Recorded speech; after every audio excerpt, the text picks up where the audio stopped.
अस्सलाम वालेकुम viewers. Sunday का स्यापा।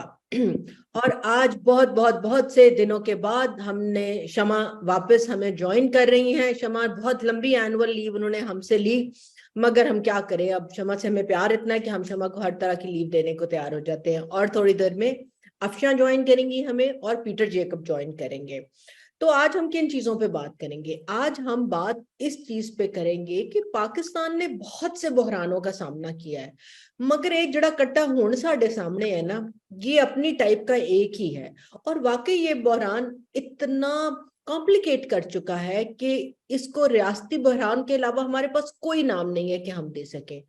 क्या शख्सियात, क्या इदारे, सब इसकी लपेट में आ गए हैं।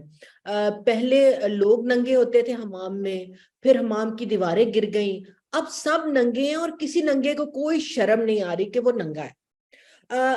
मगर हमारे लिए अफसोस कुन बात, और जिसके जो इस सारे बहरान को बहुत खतरनाक बनाता चला जा रहा है, वो ये है कि अब एंड में इस हमाम में अदलिया क्यों घुसी हमें ये तो मालूम नहीं, मगर अदलिया भी नंगी हो रही है, नंगी भी हो रही है, मलका जज्बात में भी तब्दील हो रही है। और ये बहुत खतरनाक है, क्योंकि जब मुनसिफ पर बात आ जाए तो फिर इंसाफ होने पर भी शक आ जाता है।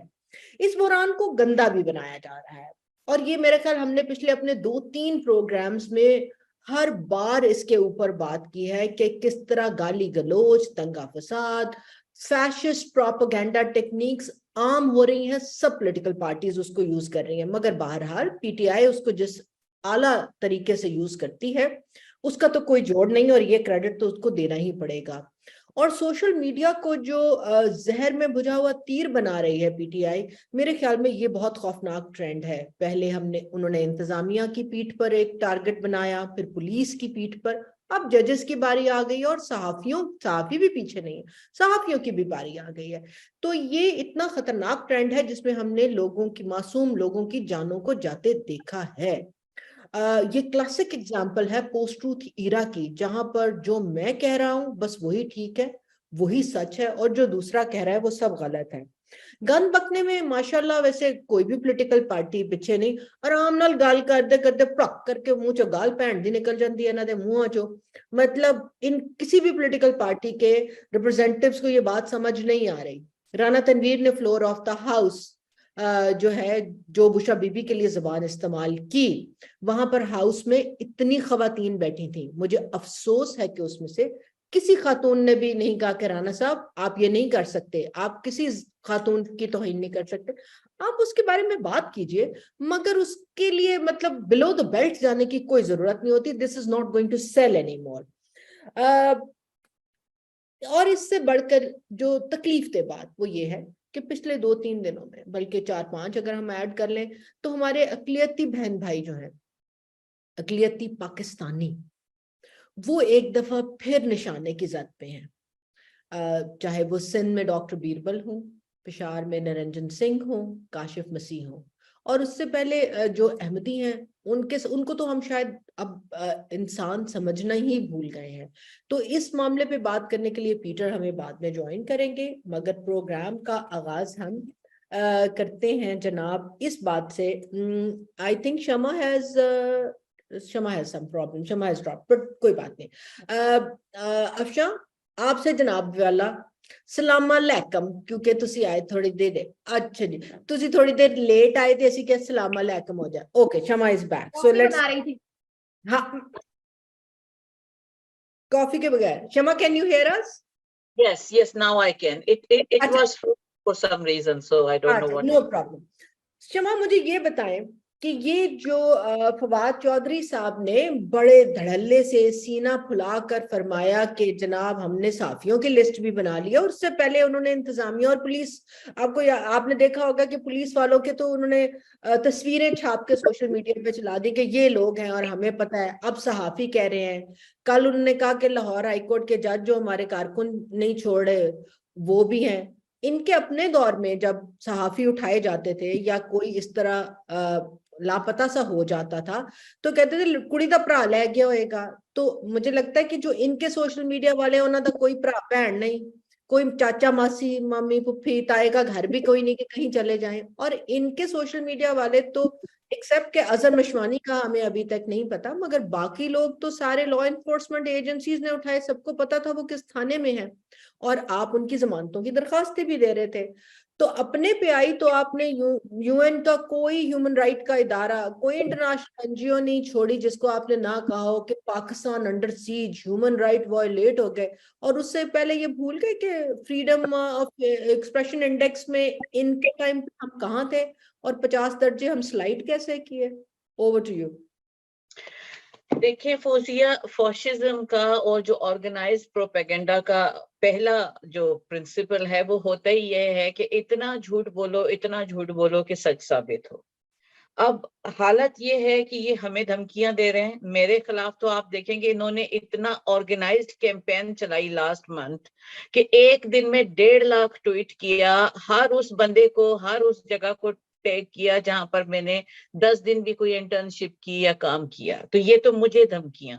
इन्होंने जो जज थे तोशा खाना के, जफर इकबाल, हसन नियाजी ने उसकी तस्वीर लगाई, और उसके बाद से वो इतना डर गए हैं कि आप देखें कि तोशा खाना में कोई हमें पेशरफ्त केस में होती नजर नहीं आती, एक के बाद एक तारीख पड़ रही है। जो नाकाबिले जमानत वारंट थे वो काबिले जमानत वारंट हो गए। इन्होंने पुलिस वालों को डराया है, आईजी पंजाब को, आईजी इस्लामाबाद और जो भी दूसरे हाई रैंक के हैं कि हम आपको पर्सोना नॉन ग्रेटा करेंगे। वो अफसरान अलग डर गए उसके बाद, उस धमकी के बाद। सहाफियों को उन्होंने एक एक सहाफियों को कहा है कि हम आपकी लिस्टें बनाएंगे। लिस्टें बनाएंगे कि क्या बोरियां बनानी है इन्होंने अब हम लोगों की, कि क्या मारेंगे, अब उसके बाद क्या करेंगे, लिस्टें किस लिए बना रहे हैं। तस्वीरें ये पुलिस अफसरान की तस्वीरें कर रहे हैं। एग्जैक्टली मुझे बात याद आ रही थी कि जिस तरह 90s में कराची ऑपरेशन हुआ था और एक एक पुलिस अफसर को चुन चुन कर हलाक किया गया था। तो मुझे लगता है कि अब जब पीटीआई की गवर्नमेंट आएगी तो हमें अपनी जिंदगियों का डर लग रहा है। Even being in England, I don't feel my self being safe here. कि जितने ये फॉशिस्ट हो गए हैं, अगर आप भूले भटके कोई इनका नजर आ जाए तो ये लगता है इस तरह लपकते हैं कि लगता है कि कोई थप्पड़ वप्पड़ मार दें या कोई दूसरा असॉल्ट ना कर दे, क्योंकि कोई इनको डर नहीं है कानून का, कुछ भी नहीं है। ऊपर से ये प्रोपेगेंडा ये करते हैं। जो आपने ये देखा है कि ये न्यूयॉर्क में इन्होंने अभी जिस तरह हम देखते थे कि इंडिया के इस तरह से बसेस चलती थी पाकिस्तान के खिलाफ, और ये पीटीआई कर रही है और नाम ले रहे हैं फोर्स्ड डिसअपियरेंस। भाई किसकी फोर्स्ड डिसअपियरेंस हुई है ये तो बताएं पहले कि कौन किसको फोर्स्ड डिसअपियर, इन लोगों ने। अजहर मशवानी को का तो मशवानी बैठा हुआ है घर में, मशवानी को साथ बिठाकर इमरान खान क्यों नहीं प्रेस कॉन्फ्रेंस करता कि कौन उठाकर ले गया था। मशवानी खुद बताएगा कि कौन उठाकर ले गया था उसको। वो तो फिर ये है कि हम भी चुप करके बैठे हैं ना, हमें भी पता है कि असल में क्या हुआ था। जो इनके तहखाने से 50 करोड़ की अफवाहें चलती हैं या दूसरी बातें चलती हैं, तो वो फिर ये होता है कि जिस तरह से वो जिले शाह का इन्होंने एक बड़ा ही घिनौना प्रोपेगेंडा किया था कि पुलिस कस्टडी में मारा गया, हालांकि इनके अपने बंदों ने उसे टक्कर मारकर हलाक किया बेचारे को। और अगेन ये बात कि ये क्राइम ये खुद कमिट करते हैं, ये फॉशिस्ट खुद हैं, ये लिस्टें बना रहे हैं पुलिस वालों की, जजेस की, जर्नलिस्ट्स की। जो इनको इनसे डिसेंट करता है हर एक की इन्होंने लिस्ट बनाई है, उसको इंटिमिडेट करते हैं। लोग इंटिमिडेट हो भी रहे हैं। मेरे जैसे कुछ लोग हैं जो कहते हैं कि जो जो मर्जी है कर लो, देखते हैं क्या करते हो। लेकिन बात यह है कि हमारी भी फैमिलीज हैं वो इंटिमिडेट होती हैं इनके प्रोपेगेंडा से, इनकी थ्रेट से, और वो हमसे पूछते हैं कि आखिर आपको मिलेगा क्या। क्योंकि गवर्नमेंट का तो आपने देखा है ना कि क्या हाल है।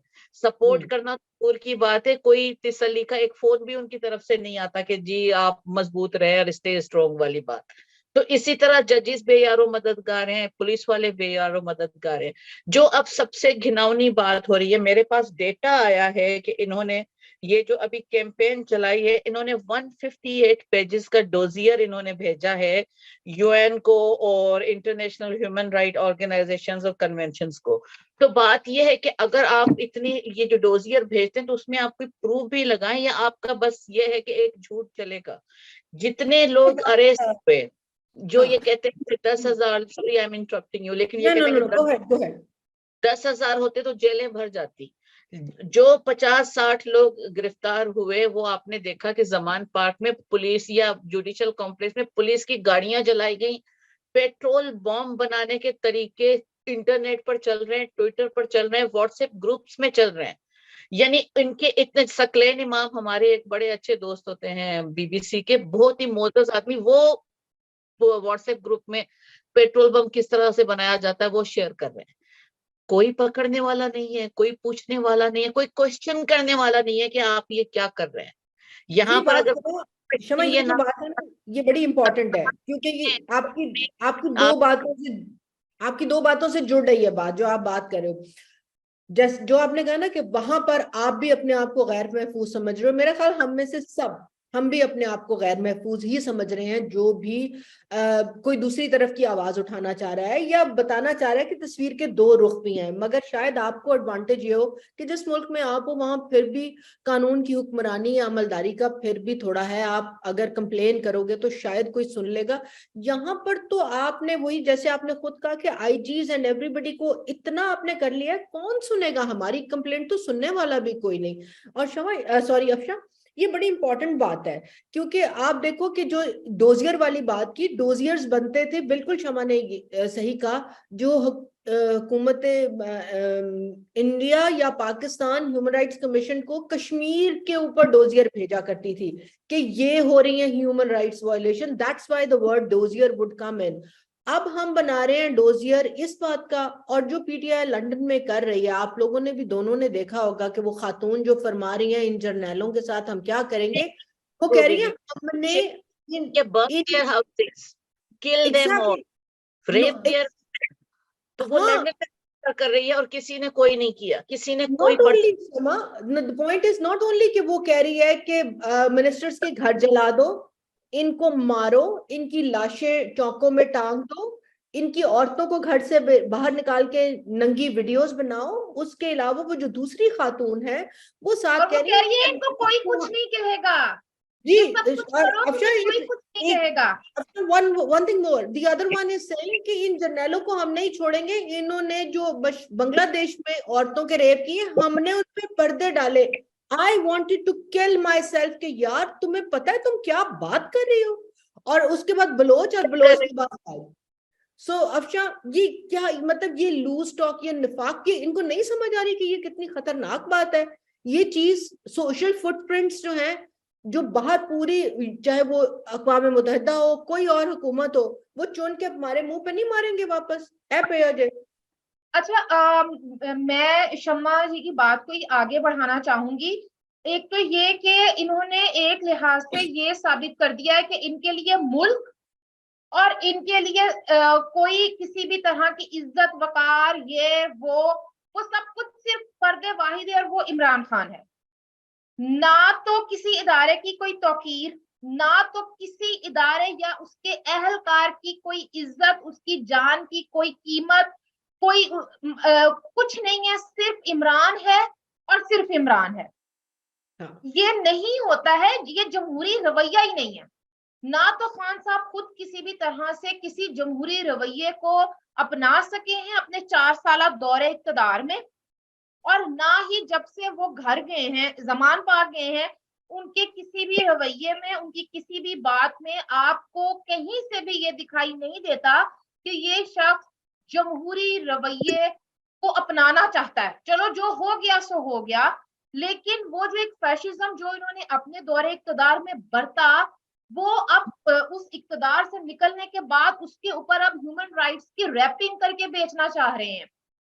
जो पेट्रोल बम की बात हुई है और जो दूसरे मामला जिस तरह से पुलिस एहलकारों को इन लोगों ने ज़दोकोब किया है, ये दुनिया के किस माशरे में होता है कि आप सिक्योरिटी फोर्सेस के ऊपर इस तरह से हमले करें, जबकि उन सिक्योरिटी फोर्सेस के पास तो असलहा भी नहीं था। वो बेचारा सीसीपीओ लाहौर तो कह के हर 15 मिनट बाद उस बेचारे का बयान आंदा सी कि साडे किसी एहलकार को असला नहीं है।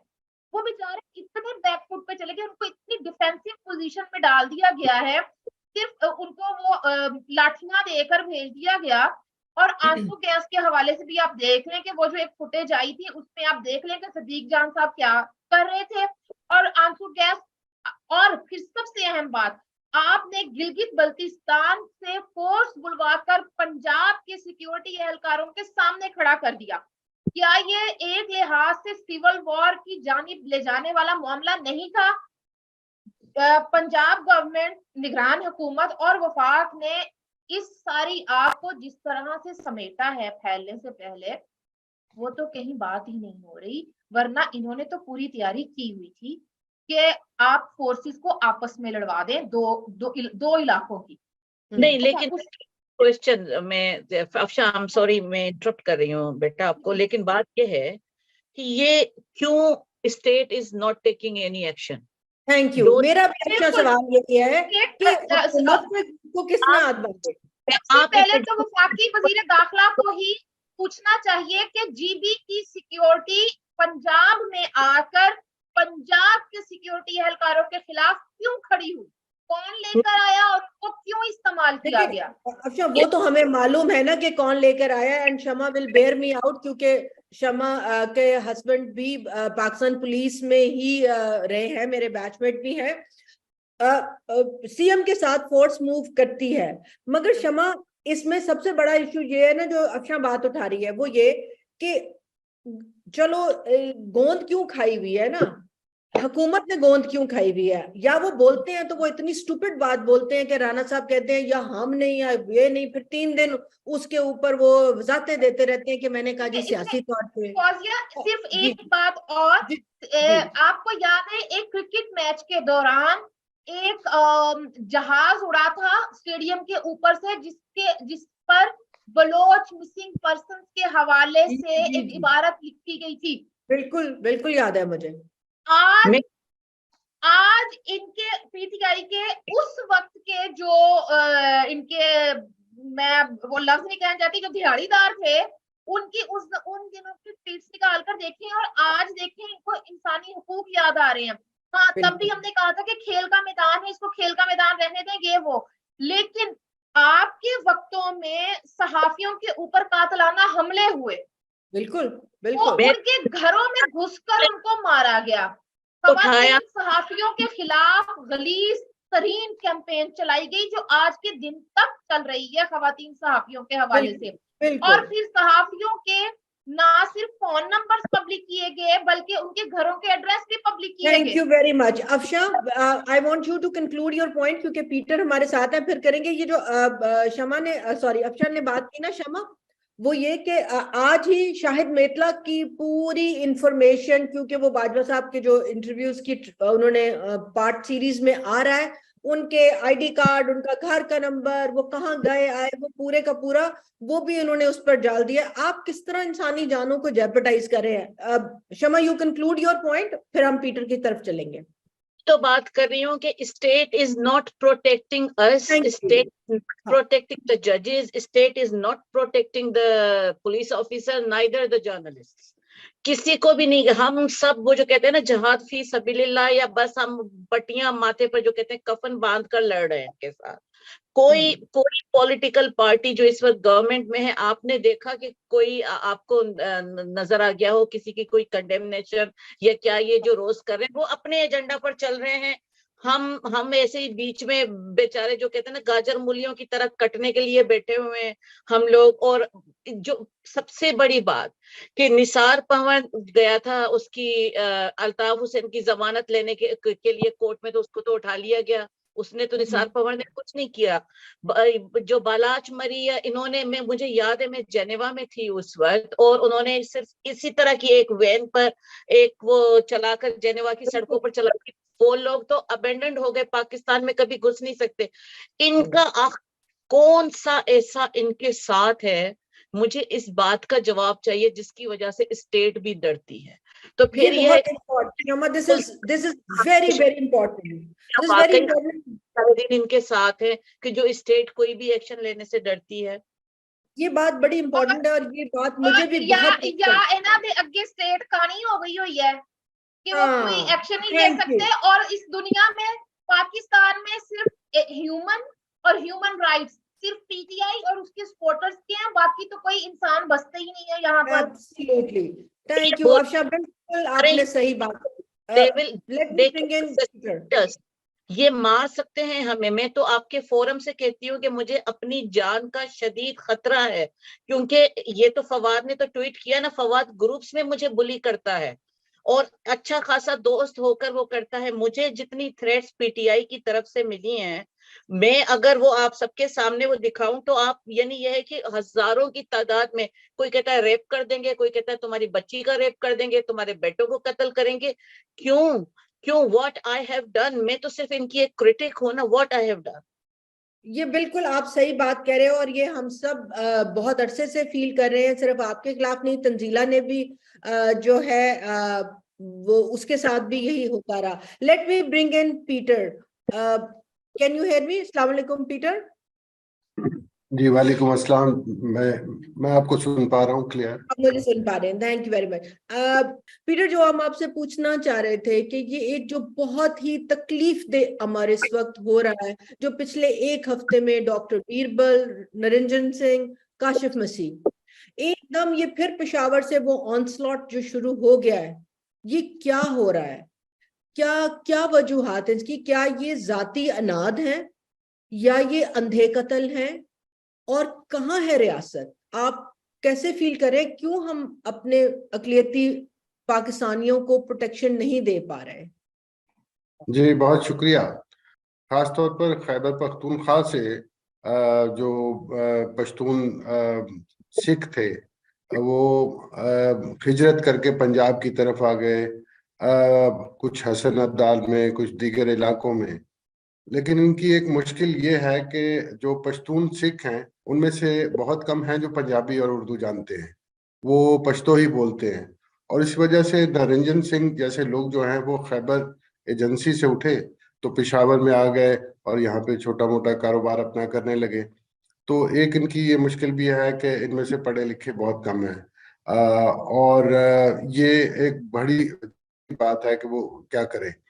तो इसी तरह से बलूचिस्तान से आबादी जो है वो तकरीबन हिंदू आबादी का काफी हद तक इनखला हो गया है। कहते हैं 80-90% हिंदू जो बसते थे वहां पे, वो गुज़श्ता 15 सालों में वो वहां से हिजरत करके दूसरे इलाकों में आ गए। तो एक असर तो ये हुआ। अब इसकी तरफ आते हैं कि ये जो है हमें किस हद तक नुकसान पहुंचा रही है ये बात के, खास तौर पर मजहबी अक़लियत के लोग, उनको जब टारगेट किया जाता है तो यकीनन एक तो ये है कि वो लोग जो इस तरह के हमले करते हैं वो उनमें कुछ ऐसे हैं जिसको आप मुनज़्ज़म जुर्म गिरोह कह क्या? सकते हैं।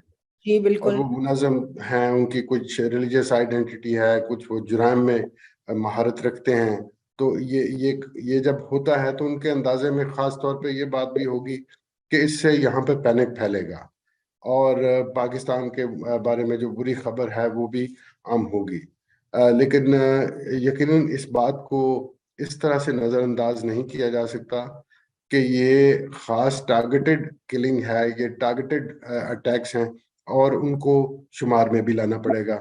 अगर ये देखें कि इस पे एक्शन क्या होना चाहिए, तो यकीनन सबसे पहले तो ये है कि हम इस बात को तस्लीम करें कि हमारे यहाँ कुछ गिरोह ऐसे हैं जो लोगों की जान लेने के लिए किसी भी हद तक जा सकते हैं और उनकी कोई अखलाकियात नहीं है, और ये कि वो मज़हब का नाम इस्तेमाल करते हैं, और ये कि इसकी बुनियाद पे उन लोगों को निशाना बनाया जाता है। तो फिर ये हमारे नैरेटिव का हिस्सा होना चाहिए, चाहे वो हमारे नेशनल एक्शन प्लान है या वो नेक्टा की पॉलिसी है, उसको ये बनाना चाहिए। हकीकत तो ये है कि मजहबी इबादत गाहों की हद तक कुछ सिक्योरिटी के इंतजाम और प्लान बनाए गए हैं और वो त्योहारों वगैरह पे होते हैं उस किस्म के इंतजाम। लेकिन ओके। अब ये जो ट्रेंड सामने में देख रहा है आ रहा है कि वो आम शहरी और अपनी आम जो रोजमर्रा की जिंदगी है और कारोबारी जिंदगी है उसमें हिस्सा लेते हुए भी महफूज नहीं है। ये बात सिर्फ इबादतगाहों और कम्युनिटी सेंटर्स तक महदूद नहीं है। बिल्कुल ठीक। तो ये इसका एक पैटर्न नजर आता है। फाइनली खास तौर पर वो लोग जो अगवा बराए तावान में मुलविस हैं और उनमें कुछ ऐसे भी नजर आते हैं कि जिनकी कोई मजहबी शनाख्त भी है उन ग्रुपों की, तो यकीनन उन पे जो हाथ डालना है वो बहुत ज़रूरी हो जाता है। और ख़ास तौर पर ये जो बार बार हमारी रियासत की तरफ से और कुछ वो जो कहते हैं शाह से ज्यादा शाह के वफादार किस्म के लोग, वो ये बयानियां आम करने की कोशिश करते हैं कि यहाँ पर मजहबी अक़लीतें बिल्कुल महफूज हैं और डिनाइल की सूरत में रहते हैं। यकीनन उसको ज़रूर रिविजिट करना पड़ेगा और फौरी तौर पे करना पड़ेगा, ताकि ना सिर्फ ये कि ये एक्नॉलेजमेंट हो, ये इस बात का एहसास हो कि ये मसला कैसा है, कितना गहरा है, और फिर ये कि इसके तदारुक के लिए कुछ काम किया जा सके। बिल्कुल ठीक पीटर, बहुत बहुत शुक्रिया। हम अपने प्लेटफॉर्म की तरफ से हम तीनों, और मेरे ख्याल में हम बहुत से अपने मुल्क के बहन भाइयों की आवाज है कि हम कितनी इसकी, मतलब मुझे तो मजम्मत लफ्ज तो मैंने चिड़ होने लग गई है, मगर असी शर्मिंदा है। ਅਸੀਂ ਸ਼ਰਮਿੰਦਾ ਹੈ ਕਿ ਇੰਨੇ ਕੁ ਰਹਿ ਗਏ ਨੇ ਸਾਡੇ ਭੈਣ ਭਰਾ ਜਿਨ੍ਹਾਂ ਦੇ ਨਾਲ ਅਸੀਂ ਵੱਡੇ ਹੋਏ ਸਾਂ, ਤੇ ਹੁਣ ਉਹ ਸਾਡੀ ਅੱਖੀਆਂ ਦੇ ਸਾਹਮਣੇ ਮਾਰੀ ਜਾਂਦੇ ਨੇ ਤੇ ਅਸੀਂ कुछ नहीं कर सकते। मगर हम आपके साथ हैं, हम आवाज भी उठाएंगे और उठाते भी रहेंगे। अल्लाह मियां आपको महफूज रखे, खुदावंद आपको अपनी अमान में रखे। बहुत शुक्रिया Peter for joining with us. जी, मैं भी आखिर में ये कहना चाहूंगा कि हाँ, बिल्कुल हम एक दूसरे के साथ हैं। इस मुश्किल वक्त में, बहरान की कैफियत में हम एक दूसरे के साथ हैं। और यकीनन वो लोग जो बंदूक और तलवार की जुबान इस्तेमाल करते हैं, वो नाकाम लोग हैं, कमज़ोर लोग हैं। हम जो पुरअमन लोग हैं और अमन चाहते हैं, हम यकीनन उनको शिकस्त देंगे। आमीन। बिल्कुल बिल्कुल, इंशाल्लाह। मेरे ख्याल में ईस्टर करीब है और आज तो पाम संडे था, तो हमारी ये दुआएं जरूर रंग लाएंगी। एडवांस में happy Easter to you as well. Shama, बहुत इम्पोर्टेंट बातें पीटर ने की है। और ये जो आपने पहले आप कह रहे थे, ये अदम तशद्दुद, ये जो है पूरा आगे से बढ़ता जा रहा है और वायलेंस की तरफ जा रहा है। लूज स्टेटमेंट्स हैं, चाहे राना सनाउल्लाह ऐसी जुबान इस्तेमाल करें या फवाद इस्तेमाल करे। और रियासत का जो है वो यही वाली बात है कि जो अपने टाइम पे अमल ना कर सके ना, तो वो चमाट अपनी बुद्धि ते मार ले ना। 1.5 साल आपने जाया कर दिया है, आप फजूल की बातें करते रहे। जो काम करने वाले काम थे वो आपने वक्त पे किए नहीं, अब आप इधर उधर की बातें कर रहे हैं। खान साहब दूसरी तरफ फरमा रहे हैं दर्जा हरारत बढ़ता चला जा रहा है। सुप्रीम कोर्ट कह रहा है कि जी खान साहब से लिखवा के लाएं कि आप सियासी दर्जा हरारत काम करेंगे। खान साहब फरमा रहे हैं ये होते कौन है, मैं इनके साथ बैठूं क्यों, कौन सा ग्रैंड अलायंस हुआ भी तो मेरे थल्ले दे बह जान के, कौन भाई हाजे लोग मेरे सिर ते आके कुदरे ने, चलो दौड़ो इथों। उधर से जनाब वो परवेज लाई साहब फरमा रहे हैं कि एमक्यूएम से हमने बात कर ली है। मतलब कितनी छोटी याददाश्त है कि हम भूल गए कि एमक्यूएम वही है भाईजान जिन्होंने आपके नीचे से कालीन खींचा था और आपकी हुकूमत गिरी थी। वो भी मतलब भाड़े के टट्टू बने हुए हैं। तो Shama, how do you read it politically? Fauzia, बात यह है कि सबसे पहले तो मैं कंडेम करूंगी शदीद जो अभी पीटर जेकब ने बात की, और सिंध में भी जिस तरह से असैसिनेशन हो रही है, चुन चुन कर टारगेट किया जा रहा है हिंदू डॉक्टर्स को, और जो भी पढ़े लिखे हिंदूज हैं वहां पर, या ये है कि उनकी बच्चियों को उठाकर, सारी बच्चियां, माइनर बच्चियां, उनको उठाकर फोर्स्ड कन्वर्जन की जा रही है। और केपी और सिंध ये दो वाहिद सूबे हैं जहां पर एक टारगेटेड जो है वो किलिंग की जा रही है एक तसलसल से, और हमें रियासत नजर नहीं आती। इसीलिए ना सिर्फ ये है कि मैं शदीद मजम्मत करूंगी, लेकिन मैं रियासत से भी पूछती हूँ कि आपका ये नाकामी वाला रोल क्यों है। जब आप प्रोटेक्ट नहीं कर सकते माइनॉरिटीज को, तो फिर ये है कि क्या हम एक सिविल वॉर वाली कंट्रीज में रह रहे हैं, क्या हम प्राइवेट फोर्स हायर करें वहां पर जब हमारी अपनी फोर्सेस कुछ नहीं कर रही। अब नंबर 2, जो आप मुझसे बात पूछी थी इमरान खान, सुप्रीम कोर्ट की, कि इमरान खान के साथ बात करें, तो भाई ये सुप्रीम कोर्ट है, कोई जिरगा तो नहीं है। यहाँ पर 3 जजेस कह रहे हैं कि क्या बातें करें, जिरगा नहीं है मैडम। वहां पर मलका जज्बात बहार बेगम फुल जलवे में है।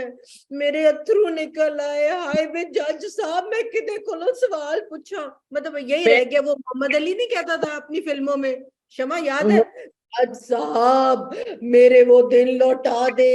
मतलब क्या, मेरे 14 साल, मेरी जिंदगी के 14 साल लौटा दे जज साहब।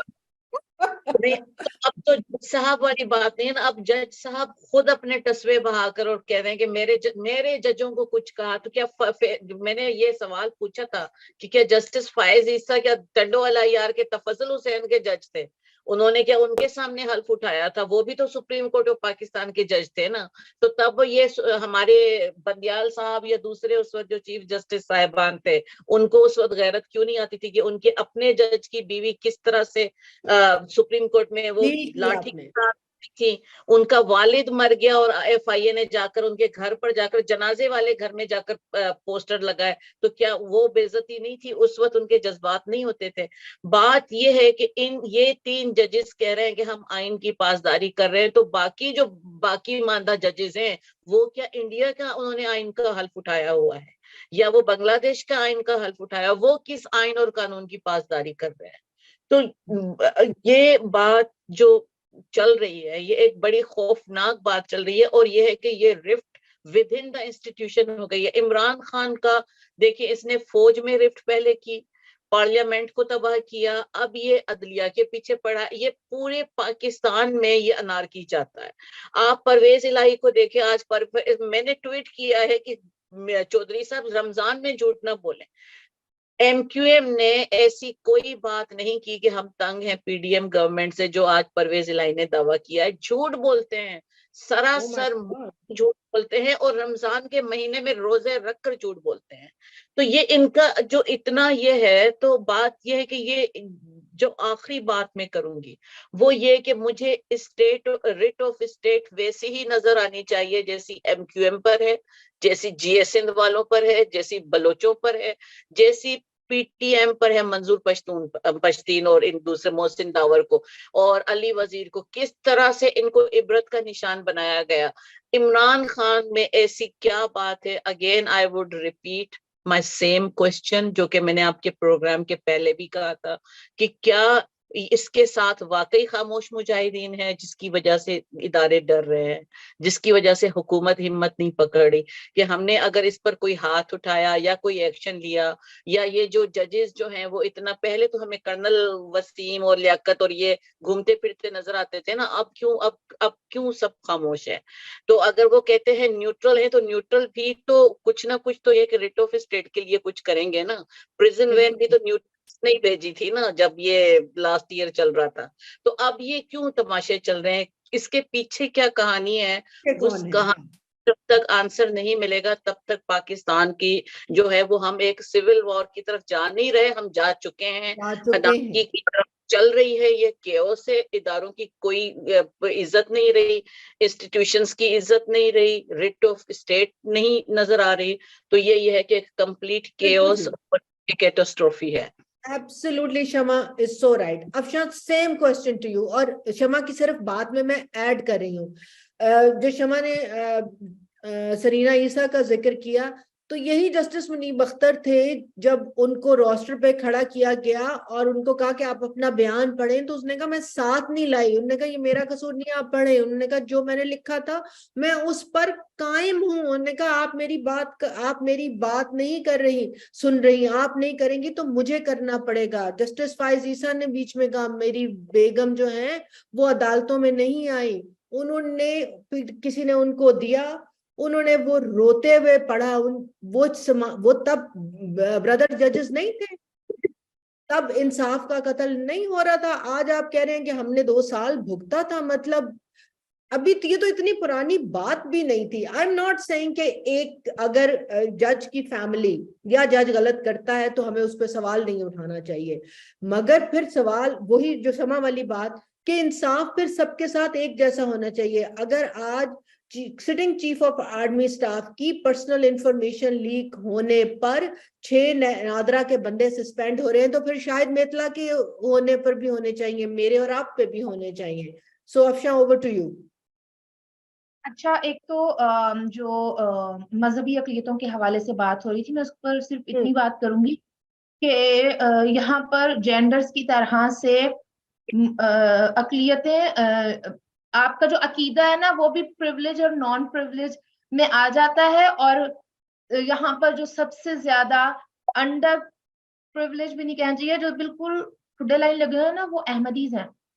बिल्कुल नहीं, उनको तो हम 24-25 इंसान ही नहीं समझते अफशा, उनको तो हमने इंसान समझ के छोड़ दिया है। देखिए मोस्ट रीसेंट जो वाकया हुआ है वो 24-25 मार्च के दौरान हुआ है। गुजरात में उनकी इबादत गाह को जिस तरह से घुसकर सिक्योरिटी वालों ने ही पहले तो वहां पर जो लोग मौजूद थे उनसे उनके मोबाइल छीन लिए और फिर वहां पर तोड़फोड़ की।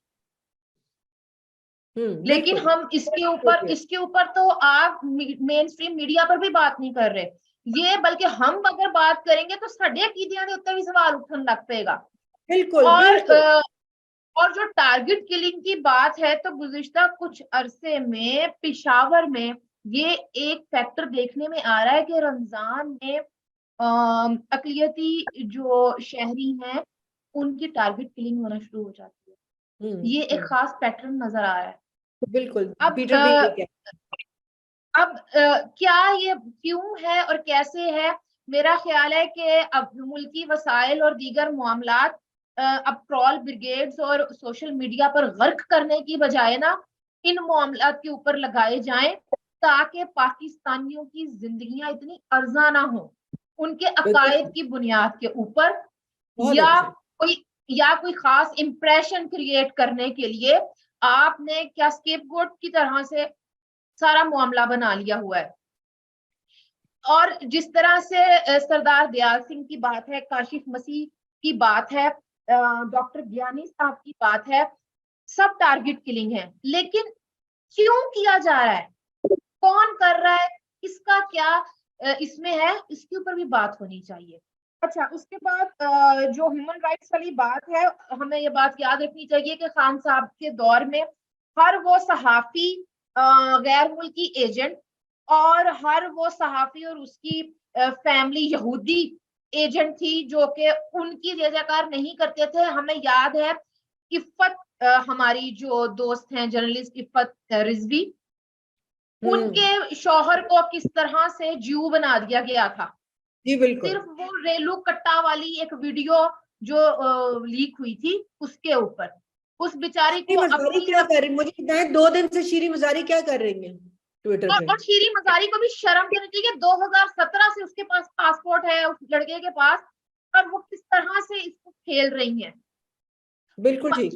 वो तो बात कहीं निकल गई है कि जो हमने जजेस टीआई के दौर में कि इसे आप इजाजत दें इसराइल जाने की, because it's his right to go to Israel. और फवाद को मुझे याद है, मैंने पर्सनली बहुत ज्यादा कहा था, फवाद ने और दूसरों ने उसका किया था, सारा कुछ उसका इशू कराया था। तो शीरी मजारी कैसे ब्लेम दे रही है, उसने तो ये पीटीआई के दौर से शुरू किया था। लेकिन आप देखें शमा कि पीटीआई का ये सारा तमाशा कितना कामयाबी से चल रहा है डिसइंफॉर्मेशन का, कि आज वजारत खारजा को इसके ऊपर इतवार के दिन बयान जारी करना पड़ा है। उनकी डिसइंफॉर्मेशन तो मतलब कि फुल स्विंग में चल रही है।